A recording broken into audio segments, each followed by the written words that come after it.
Mesdames, Messieurs, bonjour.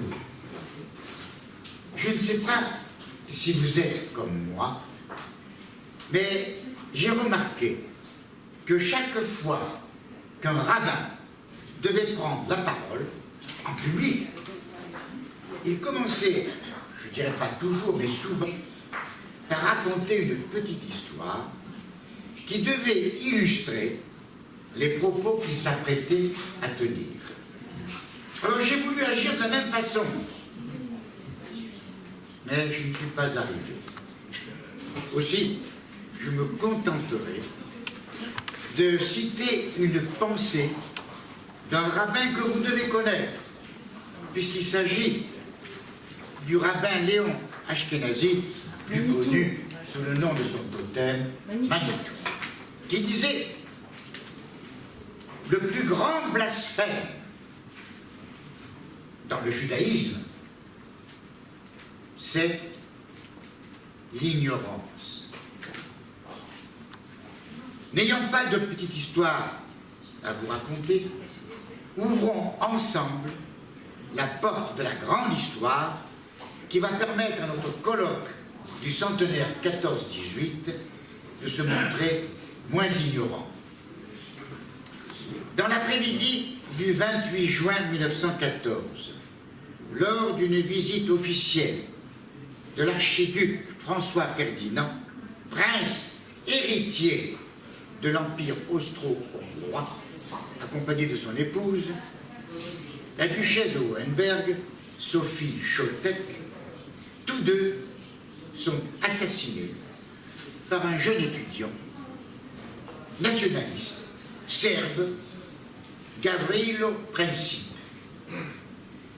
Cet homme n'imagine pas que ces deux coups de feu vont tuer plus de 20 millions de personnes et en blesser autant.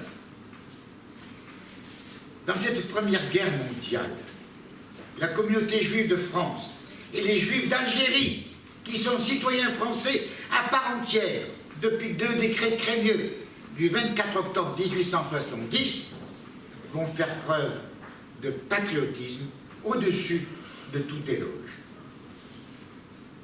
Lorsque la guerre survient en août 1914, les 180 000 Israélites, comme on disait à l'époque, bien sûr, de France et d'Algérie, veulent répondre présent à l'appel de la patrie. Pour beaucoup d'entre eux, il s'agit d'honorer la nation, qui leur a permis de devenir citoyens, comme l'affirme Émile Cahin, qui disait « L'émancipation des Juifs a commencé en 1789 et ce sera un fait accompli à la fin de la Première Guerre mondiale. » Mon grand-père était de la classe 1899. En raison de son âge, 35 ans, et de sa situation de famille, 3 enfants en bas âge, le conseil de révision l'exhorta en juillet 1914. Il fut mobilisé à Marseille. Il fut mobilisé et réincorporé le 12 décembre de la même année et affecté au 4e régiment d'infanterie coloniale comme soldat de 2e classe. Cantonné à Toulon, il y fait ses classes avant d'être dirigé vers le front des tranchées le 20 mars 1915, la Somme, la Marne, Verdun, etc. Il écrivait pratiquement chaque jour à ma grand-mère et à ses enfants, soit des cartes correspondances des armées, agrémentées de slogans patriotiques ou belliqueux, soit de longues lettres adressées à sa chère et bien-aimée Marie et à ses chers enfants. En raison de la censure, toute la correspondance mentionnait du front. Pour la plupart d'entre elles, elles sont le reflet de son patriotisme et de sa foi et de sa confiance en Dieu. En juillet 1915, il répond à ma grand-mère, qui doit sans doute parler de voisins revenus chez eux, de ne pas s'occuper des autres. S'il fuit le danger, écrit-il, ce sont des lâches. Quant à lui, il fait son devoir, tout en observant les conseils de prudence de ses supérieurs. Il marche sans hésitation en service commandé et il a bon espoir de s'en sortir à pour compte avec l'aide de Dieu. Il évoque les tranchées. après une bataille, hébétés d'être passés où ils sont passés, entendre les cris de souffrance des blessés, garder son calme et son sang-froid en voyant passer les pauvres morts. Leur proximité des tranchées Boche, imprenables car bâties comme des forteresses, et les armes non conventionnelles utilisées en dehors des conventions de guerre. Quant à nous, écrit-il, en cas d'alerte, nous partons sans manger ni boire. L'eau se fait désirer. On paierait, dit-il, pour en avoir. Afin de l'économiser, il reste plusieurs jours sans se changer ni se laver. On est pire que des cochons. Ne m'envoie pas de linge, écrit-il à ma grand-mère, mais des colis de ce que tu voudras. Quelque part, dans un village où ils font halte, dans une ferme, mon grand-père raconte son plaisir d'avoir pu manger un œuf à la coque, assis à table sur une chaise. Il avait oublié que ce fût possible.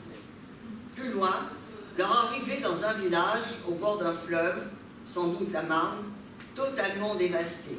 Mais enfin, ils peuvent se laver et laver leurs vêtements. Ailleurs, il évoque une bataille où son bataillon a été victorieux en gagnant 350 mètres de terrain, reperdu par le 2e bataillon. La perte des équipements, des armements, les ordres et les contre-ordres de l'état-major qui démoralisent les troupes, les annonces de permission, jamais précisées, la stupeur des soldats apprenant les efforts supplémentaires demandés par les gouvernements, leur incompréhension que la paix ne soit pas annoncée pour arrêter de faire des victimes, des massacres. D'autres missives sont écrites à ses enfants, particulièrement à ma mère, l'aînée, qui félicite pour son inscription au tableau d'honneur et son attitude studieuse, ses bonnes notes. Il encourage à faire son devoir comme lui fait le sien. Il évoque sa tristesse de ne pas assister au progrès de sa belle tête d'Alice, 3 ans, qu'il connaît à peine. Dans chaque lettre, il remercie sa famille, amis et voisins de lui écrire. Quand on reçoit une missive, on croirait voir arriver le Messie, écrit-il.